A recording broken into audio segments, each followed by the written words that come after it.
Everyone, welcome back to Aquise classes. हम लोग कर रहे हैं मॉक सॉल्व। यहाँ पे रोज हम एक क्वेश्चन लाते हैं इस मॉक का नाम है all India mock CUET economics परीक्षा। कहाँ मिलेगा आपको? वेबसाइट और ऐप का लिंक डिस्क्रिप्शन बॉक्स में। क्लिक करेंगे, सीधे इस टेस्ट पे पहुंचेंगे और इस टेस्ट में आपको देखने को मिलेगा कि ये सारे क्वेश्चन है।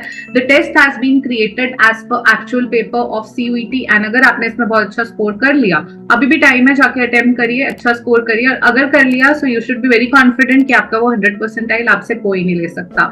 ठीक है, सो हम आ गए हैं क्वेश्चन नंबर 12 पे। Identify the impact of decrease in autonomous investment. ठीक है, वो बोल रहे हैं डिक्रीज इन ऑटोनॉमस इन्वेस्टमेंट यानी आई बार। एडी के इक्वेशन में आपको देखने को मिलेगा सी plus I plus ji plus N minus x. ठीक है, ये कलेक्टिव होता है। अगर हम 2 सेक्टर या 3 सेक्टर की मॉडल करें तो AD aggregate demand is equal to C plus I plus G. जिसमें भी आपकी एनसीईआरटी देखेंगे तो हम normally C bar plus D Y plus I bar plus G bar हम इसे ऑटोनॉमस ही लेते हैं। तो अगर ये कंपोनेंट डिक्रीज होगा तो आपको पता है कि एडी जो है आपका वो डिक्रीज होगा।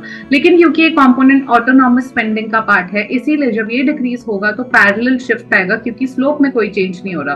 क्योंकि अगर आप एडी देखेंगे, मैं सारे ऑटोनॉमस कंपोनेंट मिला दूं तो AD is equal to A bar plus B Y. MPC पे कोई फर्क नहीं पड़ा है, स्लोप पे कुछ नहीं पड़ा है, तो स्विंग नहीं आएगा, शिफ्ट आएगा। और क्योंकि डिक्रीज हुआ है तो एडी भी डिक्रीज होगा, पैरेलल शिफ्ट होगा एंड डिक्रीज डाउनवर्ड होगा। जैसे कि आप यहाँ पे देख सकते हैं स्विंग है, तो ये दोनों ही ऑप्शन करेक्ट नहीं है। अब मैं आपको नीचे के दोनों ऑप्शन दिखाती हूँ, just give me a minute. Now look at the other 2 options on the screen. So यहाँ पे कंपैरिजन हमारे लिए इजी है करना। क्यों? क्योंकि आप देखिए, ये भी ऑप्शन हो सकता था एडी नीचे, तो यहाँ भी गया है और यहाँ भी गया है। लेकिन ऑटोनॉमस पार्ट इतना ही है, ऑटोनॉमस पार्ट में कोई चेंज यहाँ पे ऑटोनॉमस पार्ट में चेंज नहीं आया, यहाँ पे स्लोप में चेंज आया यानी एमपीसी में चेंज आया, तो स्विंग हुआ डाउनवर्ड। लेकिन अगर पैरेलल शिफ्ट यानी आई बार में चेंज आता है तो पैरेलल शिफ्ट आता है दैट टू डाउनवर्ड्स, इसीलिए ये जो ऑप्शन है ये आपका करेक्ट है।